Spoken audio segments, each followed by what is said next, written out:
Hello दोस्तों, आप सभी का स्वागत है आज की वीडियो में। आज की वीडियो में बात करेंगे जो कि मैं आपको पर्यावरण अध्ययन, जिसे आप हिंदी में कहते हो और शॉर्ट फॉर्म में इसको इंग्लिश में ईवीएस यानी कि इन्वायरमेंट स्टडीज कहा जाता है, जो कि मैं आपके आने वाले सीटेट 2020 के लिए एनसीईआरटी बेस के अनुसार तीसरी, चौथी और पांचवी क्लास की बुक के अकॉर्डिंग मैं आपको पढ़ा चुका था। और काफ़ी बच्चे कह रहे थे कि सर इसके शॉर्ट नोट्स भी ली गई है, तो ये आज की हमारी ईवीएस की शॉर्ट नोट्स की पहली क्लास है। ओके, तो यहां से मैं आपके कुछ इंपॉर्टेंट बिंदु उठा के लाता हूं जहां पर आपके एग्जाम्स में कुछ ना कुछ हमेशा वहां से पूछे जाते हैं। तो आज जो हम चैप्टर कंप्लीट करने वाले हैं वो शॉर्ट नोट्स में वो करेंगे। आपका एक इंपॉर्टेंट चैप्टर है जंतु यानी कि एनिमल्स के बारे में। ओके, तो नोटबुक निकालिए और आज की डेट डालिए, लिख लीजिए आज का अपना टॉपिक जंतु यानी कि एनिमल्स के बारे में। अगर आप टॉपिक उठा के देखोगे तो ये आपका तीसरा या चौथा टॉपिक होगा, जो कि बहुत मोस्ट इंपॉर्टेंट टॉपिक है।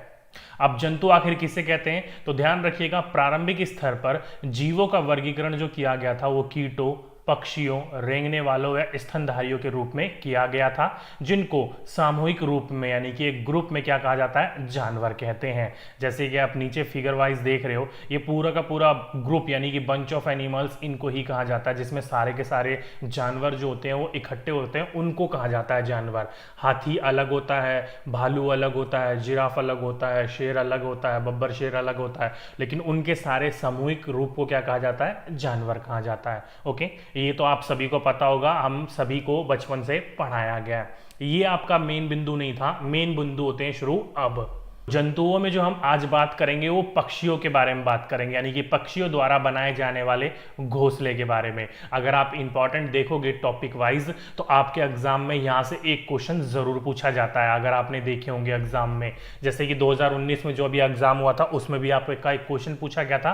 क्या पूछा गया था, सारी चीजें मैं आपको बताता हुआ चलूंगा। और एनसीईआरटी बुक्स के अनुसार पढ़ा रहा हूं, और बनाने में आपकी ये पूरी की पूरी स्लाइड्स जो है वो काफी मेहनत लगी है। तो एक बार अपने दोस्तों के साथ जरूर शेयर कर दीजिए और लाइक भी कर दीजिए वीडियो को, ताकि इसी प्रकार की और वीडियोस मैं आपको देता रहूं, हमारा भी मोटिवेशन बढ़े और आपका भी। ओके, तो पहली चिड़िया का नाम आ जाता है, पहली बर्ड का नाम आ जाता है, जिसको इंग्लिश में इंडियन रॉबिन बर्ड या फिर हिंदी में कलचीड़ी भी कहा जाता है। नाम आपने सुना होगा, ईवीएस में बहुत बार पूछा जा चुका है। क्यों? क्योंकि ये जो चिड़िया होती है ना, ये अपना घोंसला जो होती है वो पत्थरों के बीच में एक मुलायम घोंसला बनाती है। जैसे कि देख सकते हो ये आपकी कलचीड़ी है, ये आप देख सकते हो यहाँ के पत्थरों के बीच में आपने इसने घोंसला बना रखा है।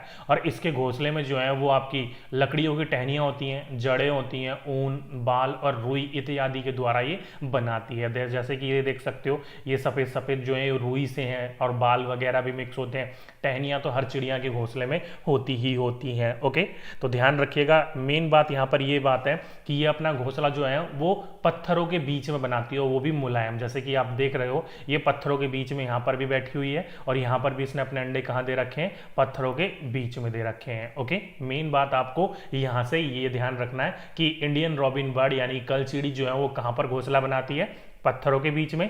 पूछा जाए कि उसके घोंसले में क्या क्या चीजें होती हैं, तो ध्यान रखिएगा टहनी, जड़ें, ऊन, बाल और रुई इत्यादि उसके घोंसले में पाए जाते हैं। सेकंड आ जाता है कौवा। अब कौवा भी देखा होगा आपने कि यह जो अपना घोंसला होता है ना, वो पेड़ की सबसे ऊंची डाल पर बनाता है। जैसे कि आप फिगर में देख रहे हो, पेड़ की सबसे ऊंची डाल पर। आप कभी भी आस पड़ोस में देख लो ना कि आप कौवा हर जगह देखने को मिल जाता है, आस पड़ोस में, शहरों में भी और गाँव में भी। तो पेड़ पर जो सबसे ऊंची डाल होगी ना, कौवा जो होता है बड़ी चालाकी से सबसे ऊंची वाली डाल पर अपना घोंसला बनाता है। ओके, और साथ ही साथ में कौवे के घोंसले में लोहे की तार, टहनियां होती हैं। मेन बात आपको यहाँ पर ये ध्यान रखना है कि लोहे की तार के द्वारा भी अपना ये घोंसला बना सकता है। जैसे कि आप फिगर में देख रहे हो, ये व्हाइट वाला जितना भी आप देख रहे हो ना, ये सारा का सारा क्या है, लोहे की तार है, और बीच में टहनी वगैरह, रुई वगैरह है। ओके, तो अगर आपसे पूछा जाए, और काफी बार पूछा भी जा चुका है, कि वह चिड़िया या वह पक्षी कौन सा है जिसके घोंसले में लोहे के तार इत्यादि पाए जाते हैं, तो ध्यान रखिएगा कौवा एक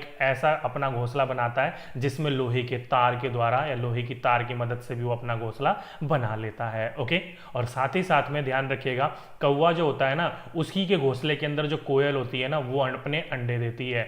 कोयल कभी भी ध्यान रखिएगा अपना घोंसला नहीं बनाती। इंपॉर्टेंट पॉइंट है, काफी बार पूछा जा चुका है कि कौवा अपना घोंसले में लोहे व इत्यादि के द्वारा अपना घोंसला बनाता है, लेकिन ऐसा कौन सा पक्षी है जो अपना खुद घोंसला नहीं बनाता, वो कौवे के घोंसले के अंदर ही अपने अंडे देता है। तो ध्यान रखिएगा, कोयल जो है वो एक ऐसी पक्षी है जो अपने बच्चे खुद नहीं पालती, अपना घोंसला खुद नहीं बनाती, वो कौवे द्वारा करवाया जाता है उससे। ओके, क्यों? क्योंकि कौवे के बच्चे और कोयल के बच्चे जो देखने में होते हैं वो बिल्कुल सिमिलर होते हैं, अंडे भी दोनों के बीच में बिल्कुल सिमिलर होते हैं, इसलिए वो दोनों कंफ्यूजन में कौवा वो अपने अंडे समझकर उनको भी सेता है, उनको भी पालता है। तो ध्यान रखिएगा इस पॉइंट को कि कौवा एक ऐसा पक्षी है जो अपने अंडों के साथ साथ कोयल के अंडे को भी पालता है। क्यों? क्योंकि कंफ्यूजन में उसको पता नहीं होता। तो ध्यान रखिएगा, कोयल कभी भी अपना पक्षी जो होता है घोंसला नहीं बनाती, अंडे खुद वो अपने आप नहीं सेती। नेक्स्ट है आपका दर्जन चिड़िया। अब ये जो चिड़िया होती है बहुत इंपॉर्टेंट चिड़िया है। क्यों?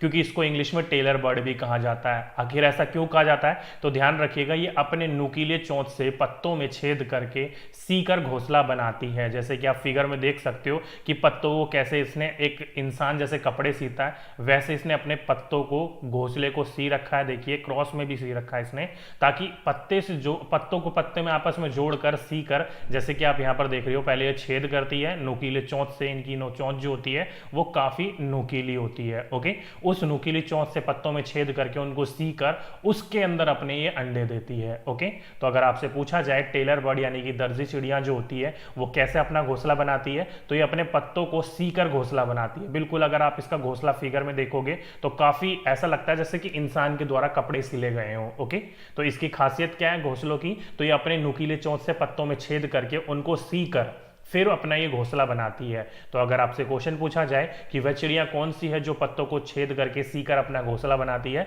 तो वो टेलर बर्ड यानी कि दर्जनी चिड़िया होती है। ओके, नेक्स्ट है आपका वीवर पक्षी। बहुत इंपॉर्टेंट है, ध्यान रखिएगा। क्यों? क्योंकि वीवर पक्षी जो होता है उसमें नर जो होता है वो घोंसला बनाता है और तथा मादा उसी से उसे चुनती है। मतलब जैसे कि आप फिगर में देख रहे हो, ये जो नर है ये अपना पूरा का पूरा घोंसला तैयार करता है और मादा जो होती है इसके घोंसले के डिजाइन कर, घोंसले के आरामदायक, कितना वो आरामदायक है, कितना वो सुविधायक है, उस चीज को परख कर उस घोंसले को चुनती है, फिर वो अपने मादा को, नर को चुनती है। ओके, तो ध्यान रखिएगा, अगर आपसे पूछा जाए कि वह पक्षी कौन है जिसमें नर घोंसला बनाता है और मादा उस घोंसले के द्वारा उस नर को चुनती है, तो ध्यान रखिएगा वीवर पक्षी होता है उसमें। ओके, तो इनकी खासियत यही है कि नर जो होता है वो घोंसला बनाता है और घोंसला बनाने के बाद जो मादा होती है उस घोंसले के अनुसार ही उस नर के साथ क्या करती है, जीवन व्यतीत करने का फैसला लेती है उनके डिजाइन पर। ओके, तो ध्यान रखिएगा इस बात को।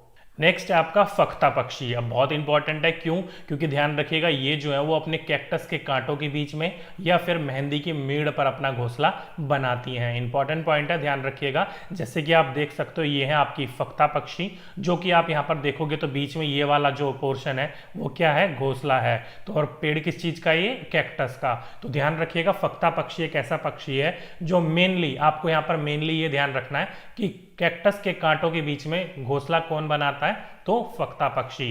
डायरेक्टली क्वेश्चन आपका तो यही पूछा गया है, मेहंदी वाला अब तक नहीं पूछा गया है कि मेहंदी के मेड़ पर अपना घोंसला कौन बनाता है। मेन इंपॉर्टेंट बात यहाँ पर यह है कि कैक्टस के कांटों के बीच में अपना घोंसला कौन बनाता है। ओके, तो फख्ता पक्षी एक ऐसा पक्षी है जो अपना घोंसला कैक्टस के कांटों के बीच बनाता है, जैसे कि आप फिगर में देख सकते हो। ओके, नेक्स्ट है आपका 6 गोरैया और कबूतर पक्षी। इन दोनों को मैं एक साथ ऐसा इसलिए लिख रहा हूं क्योंकि ये दोनों जो है वो घरों के आसपास अपना घोंसला बनाते हैं। जैसे कि गोरैया जो होती है वो आमतौर पर घरों के आसपास घोंसला बनाती है, जैसे कि अलमारी के पीछे, छत पर या फिर आईने के पीछे। अगर आप एनसीईआरटी बुक्स के अनुसार उठाओगे तो ये आपके एनसीईआरटी बुक्स में ही बोला गया है। जो कि गोरैया कौन सी पक्षी होती है, तो ये आपकी गोरैया पक्षी होती है। जैसे कि आप देख सकते हो इसका घोंसला जो है वो किसी अलमारी के आसपास बना हुआ है। ओके, तो गोरैया पक्षी एक ऐसी पक्षी होती है जो घरों के आसपास बनाती है और कबूतर भी जो है वो आपका ऐसा पक्षी होता है जो कि अधिकतर मकानों के आसपास घर बनाता है या खंडरों में घर बनाता है। ओके, तो ध्यान रखिएगा ये दोनों के दोनों पक्षी ऐसे हैं जो घरों के आसपास अपना घोंसला बनाते हैं। अगर क्वेश्चन पूछा जाए कि घरों के आसपास कौन अपना घोंसला बनाते हैं, तो ध्यान रखिए कबूतर, गोरैया दोनों पक्षी एक ऐसे पक्षी होते हैं जो घरों के आसपास अपना घोंसला बनाते हैं। ओके, नेक्स्ट है आपका 7 बसंत गोरी पक्षी। अब ध्यान रखिएगा ये बसंत गोरी पक्षी या वुड पिकर भी जिसे कहा जाता है। अब ये पक्षी एक ऐसा पक्षी है जो अपने पेड़ों के तने में गहरा छेद बनाकर अंडे देती है। ध्यान रखिएगा, जैसे कि आप देख सकते हो ये पेड़ों में ही छेद कर देती है, इसकी चोंच इतनी मजबूत होती है कि ये पेड़ों में छेद कर देती है और उन पेड़ों के छेद के अंदर अपना घोंसला बनाकर उसमें अंडे देती है। ओके, तो अगर आपसे पूछा जाए कि वह पक्षी कौन होता है जो मोटे तने पेड़ों में छेद करके उसमें अपने अंडे देती है, तो बसंत गौरी जो पक्षी होती है वो पेड़ों के अंदर छेद करके उसमें अपने अंडे देती है। ओके, जैसे कि आप फिगर में देख सकते हो। नेक्स्ट है आपका 8th, जो कि है शंकरखोर पक्षी। अब ये कौन से पक्षी होते हैं, तो ये थोड़े बहुत सिमिलर होते हैं वीवर की तरह, लेकिन वीवर से थोड़े बहुत अलग भी होते हैं। कैसे? क्योंकि यह अपने जो घोंसले होते हैं वो पेड़ या झाड़ी की डाल पर लटकता घोंसला बनाते हैं। इनमें रुई, सूखे पत्ते व कपड़ों के चीथड़े होते हैं। तो अगर आप गांव के इलाके के रहने वाले हो, तो जब आप या हरियाणा साइड के रहने वाले हो, तो अगर आप जाओगे तो रास्ते में पेड़ों के बीच में आप ऐसा चित्र जरूर देखोगे, जो कि पेड़ों से लटकते हुए, एक ही पेड़ पर काफी लटकते हुए घोंसले देखने को मिल जाएंगे। वीवर पक्षी भी ऐसा ही घोंसला बनाते हैं, लेकिन इनके घोंसले में और वीवर के पक्षी के घोंसले में जो होता है वो काफी अंतर होता है। ओके, बस यहाँ पर मेन बात यहाँ पर ये है कि इनके घोंसलों में जो होता है वो रुई, जैसे कि यहाँ पर ये देख सकते हो, ये वीवर पक्षी, सॉरी शंकरखोर पक्षी है, जो कि आप यहाँ पर देखोगे तो इनके घोंसले के अंदर रुई वगैरह, सूखे पत्ते वगैरह और कपड़ों के चीथड़े वगैरह भी मिक्स होते हैं। जैसे कि ये देखो, ये है जो कपड़े का चीथड़ा ये है। ओके, तो इसमें क्या होता है, छोटे छोटे कपड़ों के टुकड़े, रुई व सूखे पत्तों के द्वारा ये अपना घोंसला बनाते हैं, और अधिकतर जो ये घोंसला होता है वो पेड़ों से लटकते हुए घोंसले होते हैं। ओके, जैसे कि आप फिगर में देख रहे हो, एक ही पेड़ पर या एक ही झाड़ पर जो होते हैं वो काफी सारे घोंसले देखने को आपको मिल जाएंगे, लेकिन वीवर पक्षी में ऐसा नहीं होता, वो एक ही डाल पर नहीं बनाते हैं, वो अलग अलग डाल पर बनाते हैं। ओके, और साथ ही साथ में यहाँ पर जो घोंसला बनाती है वो मादा द्वारा ही बनाया जाता है, उसमें नर द्वारा बनाया जाता है। ओके, दोनों की चीजें आपको ध्यान रखनी पड़ेंगी। बस इतना सिमिलर है दोनों में कि वो लटकता हुआ घोंसला बनाते हैं, लेकिन काफी चीजें जो है वो अंतर है इनमें। ओके, तो ये था आपका 8वां शंकरखोर पक्षी की विशेषताएं। नेक्स्ट है आपका 9th उल्लू पक्षी। अब उल्लू जो है, यहां से आपके बहुत बार क्वेश्चन पूछा जा चुका है, तो ध्यान रखिएगा ये कैसा एक पक्षी है, तो रात्रिचर प्राणी है। ये इंपॉर्टेंट पॉइंट है, क्यों? क्योंकि ये रात में भी देख सकता है, जो कि अपनी गर्दन पीछे तक घुमा सकता है। और कितने पीछे तक? तो 360 डिग्री तक। जैसे कि आप फिगर में देख रहे हो, ये दिन में सोते हैं और रात में जागते हैं, इसलिए रात्रिचर प्राणी कहा जाता है इनको। और साथ ही साथ में ये अपनी गर्दन जो होते हैं वो कितना घुमा सकते हैं, तो 360 डिग्री तक घुमा सकते हैं। और ऐसा लगता है इनकी पक्षी की इनकी गर्दन सीधी है, उल्टी, ऐसा लगता है पता ही नहीं चल पाएगा। क्यों? क्योंकि गर्दन को इतनी परफेक्टली 360 डिग्री तक घुमा सकते हैं। ओके, तो ये डायरेक्टली क्वेश्चन पूछा जा चुका है कि वह पक्षी कौन है जो अपनी गर्दन पीछे तक घुमा सकता है। तो ध्यान रखिएगा, वो अपनी गर्दन जो पीछे तक घुमा सकता है वो कौन है? उल्लू है। बहुत इंपॉर्टेंट पॉइंट है, ध्यान रखिएगा इस वाले पॉइंट को, यहां पर काफी बार ये क्वेश्चन पूछा जा चुका है। और पक्षियों से रिलेटेड ही आपके लास्ट में मैंने आपके महत्वपूर्ण बिंदु दे रखे हैं, उन बिंदुओं को जरूर पढ़िएगा, क्योंकि वहां पर भी आपके मोस्ट इंपॉर्टेंट पॉइंट देखने को मिलेंगे। तो ये था आपका 9वां पक्षी, जिसके इंपॉर्टेंस जो कि आपको ध्यान रखने आपके एग्जाम में पूछे जा चुके हैं।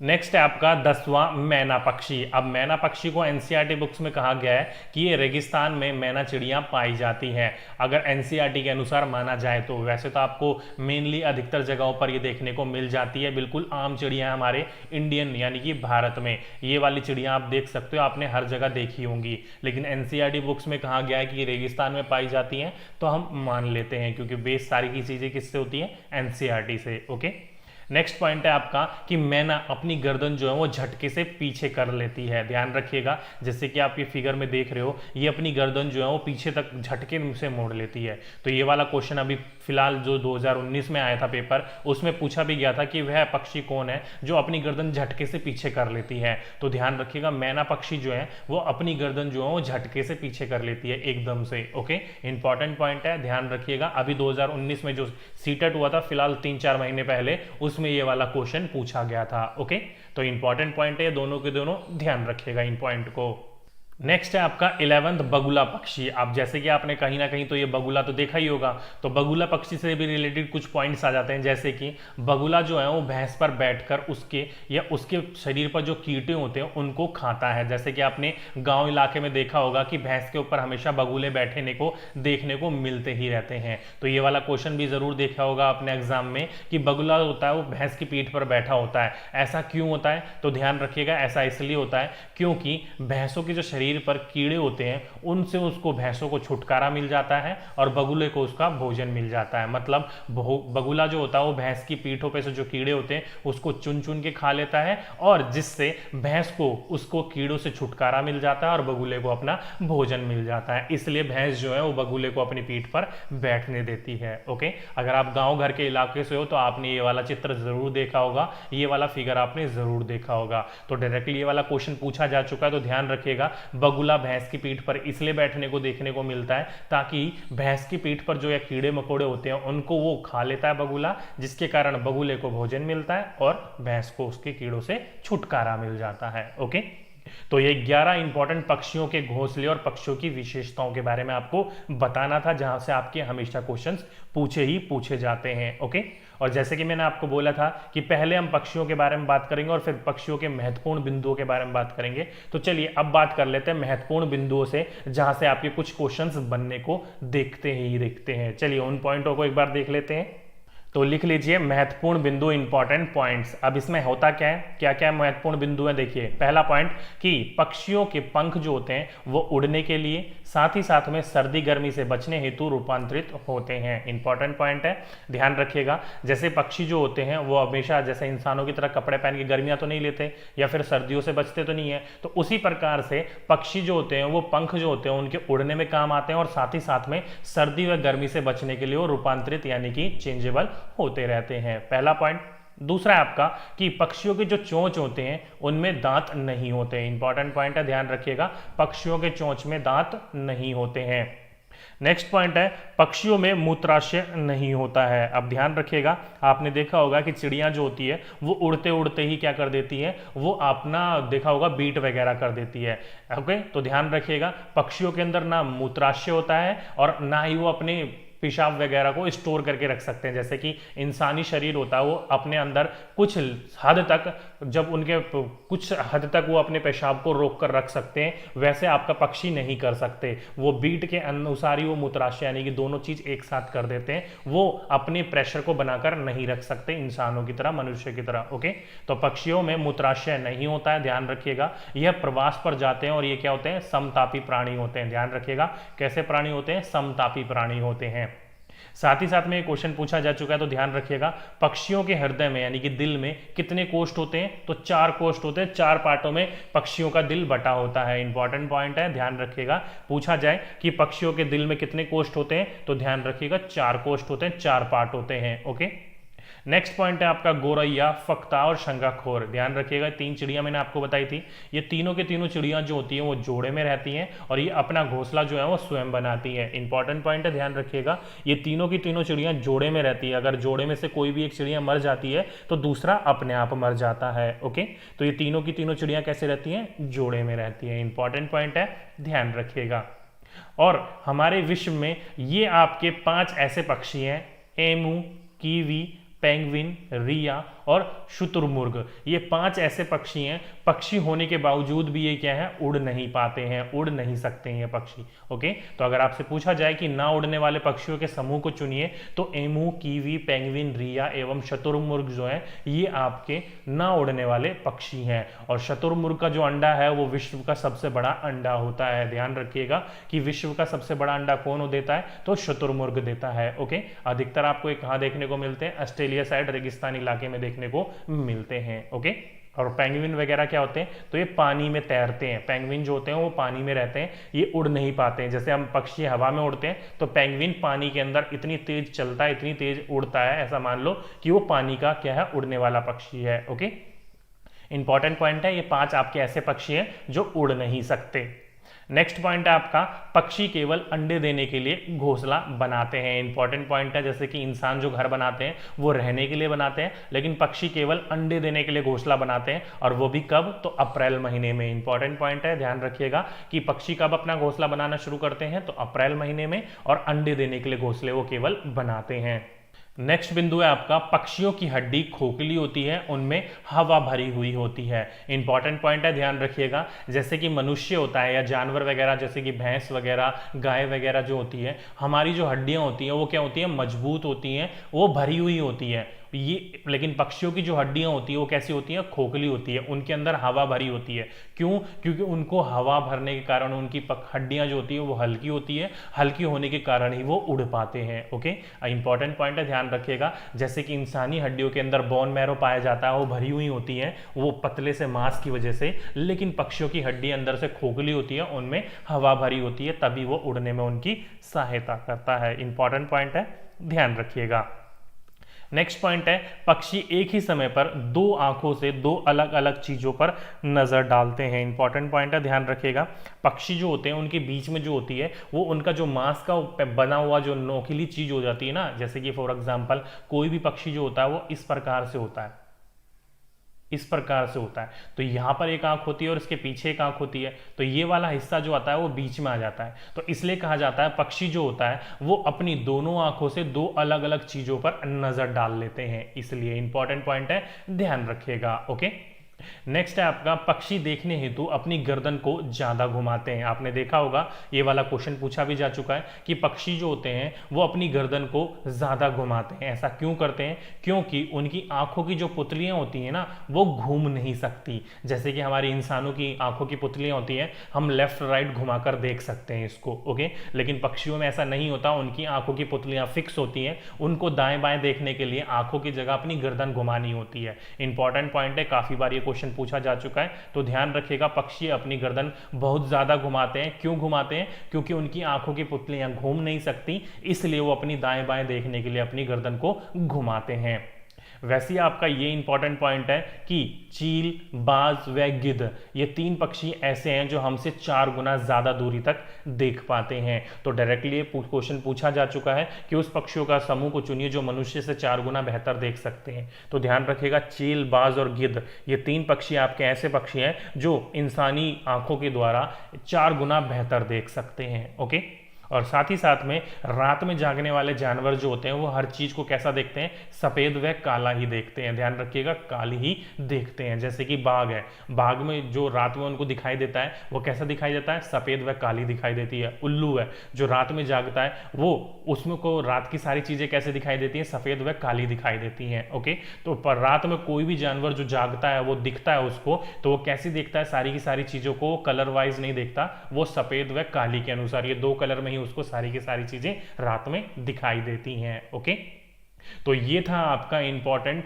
जंतु यानी कि एनिमल वाला चैप्टर, जिसमें आपके पक्षियों से रिलेटेड जितने क्वेश्चंस पूछे जाते हैं, पक्षियों वाला टॉपिक मैंने आपका कंप्लीट करवाया है। एक जगह हम कंप्लीट करेंगे हाथी और सांप वाले क्वेश्चन। देखा होगा आपने, हाथी से रिलेटेड और सांप से रिलेटेड बहुत इंपॉर्टेंट क्वेश्चन आते हैं, तो एक जगह हम कवर करेंगे अपने हाथियों से रिलेटेड क्वेश्चन और अपने सांप से रिलेटेड क्वेश्चन, किस प्रकार के क्वेश्चन आपके एग्जाम्स में पूछे जा चुके हैं। ओके, तो ये थी आज की हमारी ईवीएस की शॉर्ट नोट्स की पहली क्लास, जंतु में, वो भी पक्षियों के बारे में। ओके, अब मुझे बताइएगा ये पक्षियों वाली क्लास जो है वो मैंने आपकी ली है, पूरी की पूरी क्लास जो है वो आपको कैसी लगी। ओके, आज की क्लास में बस इतना ही, और ध्यान रखिएगा ये पूरी की पूरी पीडीएफ यानी कि ये स्लाइड्स बनाने में काफी मेहनत लगी है, तो इस वीडियो को बनाने में काफी मेहनत लगी है, तो नीचे जाके वीडियो को लाइक तो जरूर कीजिएगा और साथ ही साथ में अपने दोस्तों के साथ जरूर शेयर कीजिएगा, ताकि ज्यादा से ज्यादा बच्चे जुड़ सके और हमें मोटिवेशन मिलता रहे और इस प्रकार की आपको वीडियो और ज्यादा से ज्यादा हम आपको दे सके। ओके, और साथ ही साथ में अगर तक आपने अब तक हमारे टेलीग्राम ग्रुप को ज्वाइन नहीं करा तो जल्दी से जाकर ज्वाइन कर लीजिए, क्योंकि आपको प्रैक्टिस सेट्स के लिए जो मैं आपको पीडीएफ वगैरह देता हूं वो वहां पर भी देता हूं। ओके, तो जल्दी से जाकर ज्वाइन कर लीजिए, जिसका लिंक मैंने आपको नीचे दे रखा है हमारे टेलीग्राम ग्रुप का। और साथ ही साथ में अगर आपने हमारे एप्लीकेशन को अब तक डाउनलोड नहीं करा तो जल्दी से डाउनलोड कर लीजिए, क्योंकि वहां पर आपको डेली न्यू प्रैक्टिस सेट्स मिलते रहते हैं आपको, ताकि आप अपनी प्रैक्टिस कर सको किस प्रकार के क्वेश्चन आपके एग्जाम्स में पूछे जाते हैं। 30 क्वेश्चन आपको डेली दिए जाते हैं, जिसमें आपको 25 मिनट दिए जाते हैं उन क्वेश्चनों को सॉल्व करने के लिए। ओके, ताकि आपकी प्रैक्टिस हो सके और आपको पता चल सके कि आपकी प्रिपरेशन कहां तक चल रही है। ओके, तो ये थी दोस्तों आज की हमारी पूरी की पूरी शॉर्ट नोट्स की ईवीएस की क्लास पक्षियों के बारे में। तो दोस्तों आज की वीडियो में बस इतना ही, और जैसे कि मैं बोलता हूं, वीडियो अच्छी लगती हो तो लाइक जरूर कीजिएगा, अपने दोस्तों के साथ जरूर शेयर कीजिएगा। ओके, तो आज की वीडियो में बस इतना ही, आपसे फिर मुलाकात होगी नेक्स्ट वीडियो में। जब तक के लिए जय हिंद, जय भारत।